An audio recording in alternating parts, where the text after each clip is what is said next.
Hey guys, Anthony Michael here at Texas Chainsaw Restorations. Today I've got another unboxing video. Um, this one is another customer saw. This is for Jim S. This is his later model 245A that is going to be getting completely restored and then turned into a one-to-one Leatherface replica. But I told him that I would do the live unboxing here so we can kind of just get a brief look at the saw and, show you guys basically a before, and then we'll show you an after. The customer saws are rolling in, y'all. I'm getting slammed. Alright, so it looks like he slightly took it apart. Now I tell folks, if you want to do that, fine, but just make sure that when you do, it's completely stiff. Like, you don't want anything rattling around in there. But I don't advise taking these apart when you ship them. I mean, obviously take the bar and chain off, empty all the gas and oil, but it's better to keep them in one piece and wrap them and then package them, because if they roll around and the power head lands on the clutch cover or something, it'll break it. So, or could break it. So here we go. Here's the power head.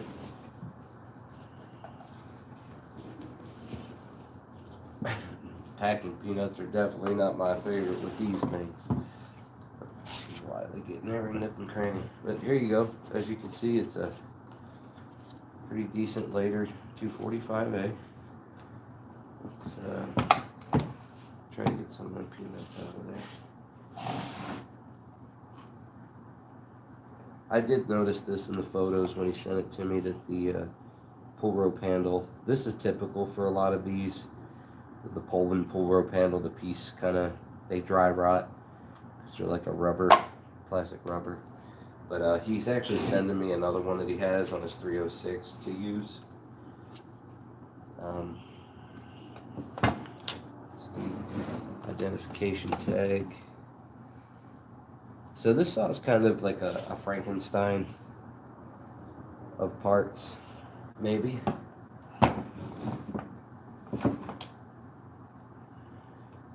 Clutch cover's in good shape. Got himself a nice 2-bolt muffler. We're gonna make that look real good. It's in good used shape. We'll do something about the washers there. Take this clutch cover off really quick.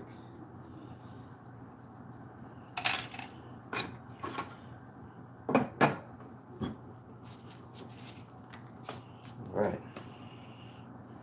So yeah, it looks like it's this is the last version of, not the last version, but this is the first version of the 245A that they started with this style of decal with the thick white numbers. If your 245A starts with a 5 on the serial number, sometimes you'll see this.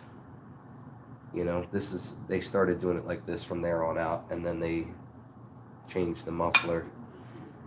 But I can tell that this is definitely a solid state later model because of the casting right here. It's actually flush instead of like that little dip. There's like a little trench there.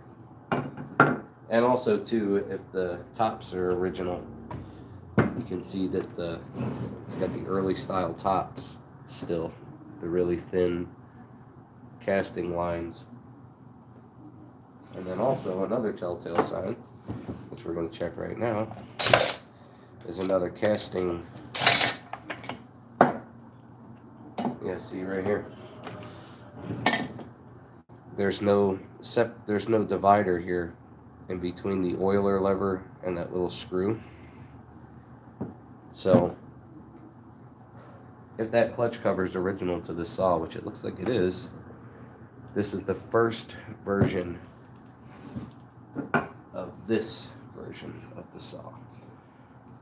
Right before this, if your 245 serial number started with a 4, Mopar green like this, it had the really thin white numbers.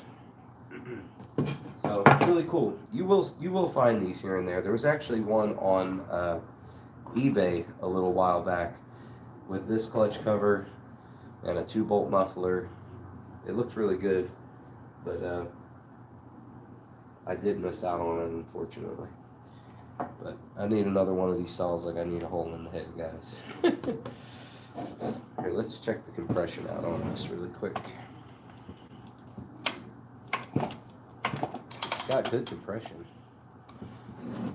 It really does. Yeah, this is a good saw right here. Feels nice and solid. There's no corrosion on the bottom, as you can see. No pitting either. No pitting whatsoever, no corrosion. Just a little bit of dirt. Also, yeah, see, it's got they started quality control stamping them in 75, 74, 75. Very cool. Alright, let's see what else is in the bag. I believe the handlebar should be in there as well. Yep. Handlebar.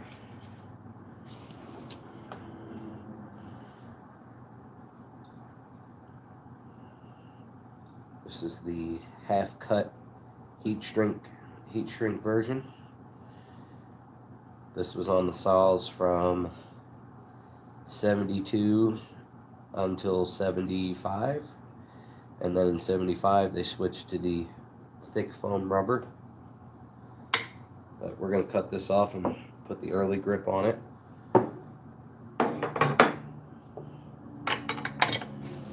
Also, cool little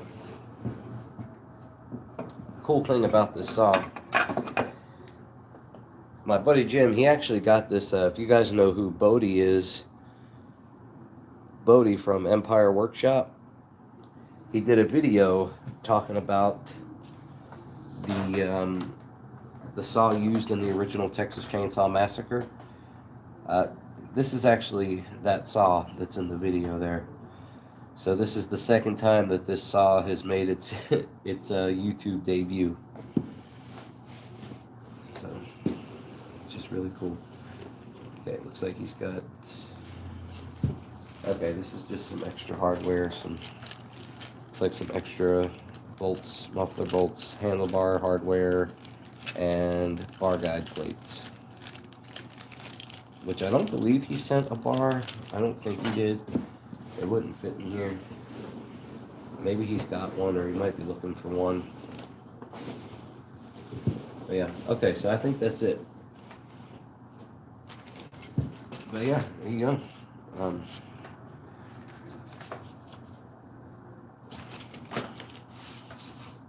Just really quick, just for this live stream, we're going to very quickly just test this saw for spark, which I believe it already has, but we're gonna check it anyway. I've got a really busy weekend ahead of me, so I'm not sure that I'm gonna get to really dig into this saw quite yet. I've got a saw that needs to go out that's finished, that I've yet to get shipped out because I've been at work so much. And also too, these tops are in really good shape, and looks like the black paint on them is just, it's perfect for what we're doing. So we're not going to paint these tops, I don't think, for the Leatherface replica, because most of the weathering that's on it actually is pretty dang close. I will add some more weathering to, to perfect it, but a lot of it's already there. It's looking good, and all the paint's intact. There's no big distracting bald spots or anything like that. It's not discolored. It's actually still nice and shiny. So I think we'll keep this, and we'll just seal it up once we add the we'll add the rest of the weathering to match the movie, and then I'll seal it. So there's that. Car box is considerably clean. Well, doesn't look too bad. It's got a new fuel line on it. Throttle linkage looks good. It's got a replacement cotter pin inside of here. I don't see, there's no corrosion around the fuel flue. There's no corrosion around the carb or the intake. So that's good. We're gonna pop this muffler off though, and we're going to check for spark.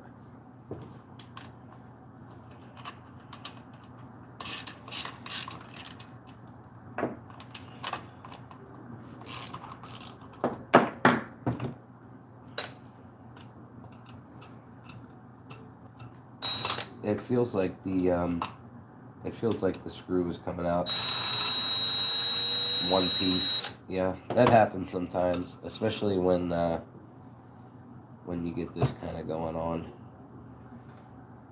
You know, what happens is these mufflers don't hold up too well, y'all. These tin mufflers, as you can see, over time, when you tighten them and the heat and the exhaust, it'll deteriorate the tin, and sometimes the screws will bust right through. But we're gonna fix that for him as well. We're gonna get that fixed up. We're gonna make it look good. We may have to use the same muffler hardware. I haven't figured that out yet.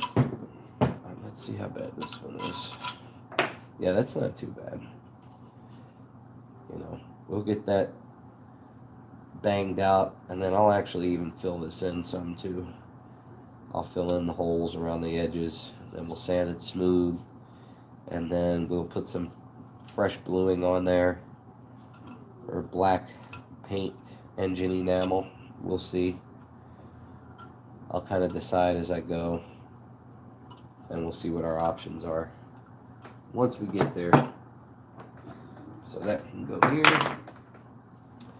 It does look like the saw is solid state because the coil wire is pretty long. And the piston looks like it's in really good shape. I mean, it's got some very, very light carbon scoring going on. But the rings look good. That back cylinder wall on the recoil side looks clean. And like I said, the saw definitely has enough compression, that's for sure. Okay, let's check it for spark. Pull off the coil wire. I know people get nervous how I'm handling the saw. Like, you're not going to hurt these things, y'all.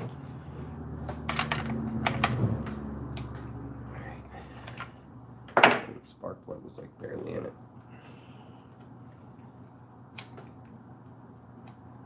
Should be a nice CJ8 spark plug in here. For anybody who doesn't know, if you need to put a new spark plug in your 245 or 306 Champion CJ8, this is a CJ6. I mean, I guess technically you could. I'll probably throw the proper spark plug in there for him. I'm also going to replace this tensioner bolt because, as you can see, it's U-shaped. It's typical for these to bend. Yeah, they just don't hold up. I don't know. You know, people, when they were cutting with it, you know, they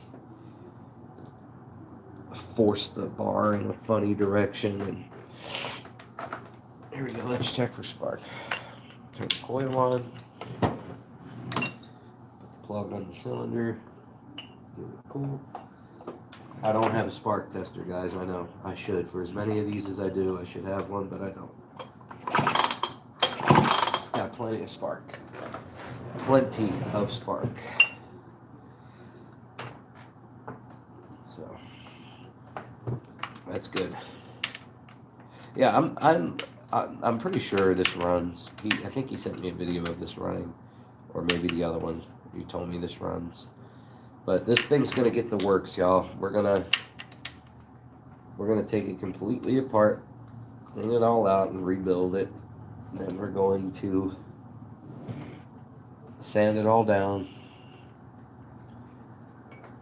and then we will prime it, and then we will paint it piece by piece. That's how we do it. That is how we restore these 24580s, piece by piece. Yeah, I'll put a new fresh carburetor kit in here. We'll take this entire thing apart, rebuild it from the inside out with a new kit. I actually got a really nice original Tillotson carburetor kit that are kind of hard to come by nowadays, that I'll probably throw in there for them. I got it from that last 245 that I purchased. Check that out. There's a little number on here, 3233. I wonder if that's like an address to somebody who owned it at one point. I have had a few of these saws show up, and some that I've even purchased that have had like people's names engraved in them. Like, it was actually really funny. I don't even know how I missed this, but about a year or so ago, I did a restoration for somebody, and I don't know how I missed it, even during sanding, but he sent me a picture, and he was like, "Hey man, did you ever notice this?" But I guess when the light hit his clutch cover a certain way, if you look really, really closely, you could still see right down here, John Williams, like in his clutch cover. I mean, like, you can't see it if I were, you would really have to look for it and be holding it a certain way so the light was hitting it. I just thought that was funny. It's like John Williams randomly on his thing. But yeah, this is gonna make a good replica here. This is a really good saw to start with. Now, I wanted to tell you guys that there's something that I wanted to add to one of the videos I made previously when I was talking about doing people wanting to get restorations booked. So the better your saw is, like the better the saw is that I get, the better the replica will come out, the better the restoration will be. If you got a really good running saw already that's complete and all of that, I mean, it's gonna show. I get them as perfect as I possibly can, as perfect as I possibly can. But the better your saw is, the quicker the restoration will be, and the better it'll turn out. If it's already been painted once, all of that, it's kind of hard to get that same effect again. Or a lot of times, like when you get a busted clutch cover, like this is all going to have to get sanded down. There is a little bit of corrosion here, not much. It's just on the surface. We're going to sand this down to the metal, remove the decal, all that, sand this down, sand that. This clutch cover is in really good shape too. It's not warped. No crack. It's going to make a really good replica. All he's going to have to do is just send me the replacement pull rope handle. So there you have it, man. Another later model 245A from someone who I am going to fix for and make it a good replica. Where do you learn this stuff? Well, man, it kind of just I've just learned it from doing it. I've been obsessed with the Texas Chainsaw Massacre since I was a kid, and I always wanted one of these saws. Always wanted one. And when I was old enough to get one, I was about 14 or 15 when I got my first saw. It's about 15 years ago. And it didn't run. And you know, I basically just figured out how to get it running on my own. And I kind of picked this back up about 2 years ago, and I've learned more about them in the last 2.5, 3 years than I have my entire life, you know. So, and I'm always learning more, you know, and I'm always discovering new issues with these saws, you know.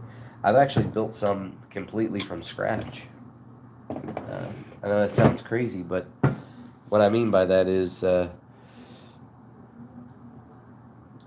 over all this time of just doing so many restorations and buying so many of them, this kind of happens. I'll show you.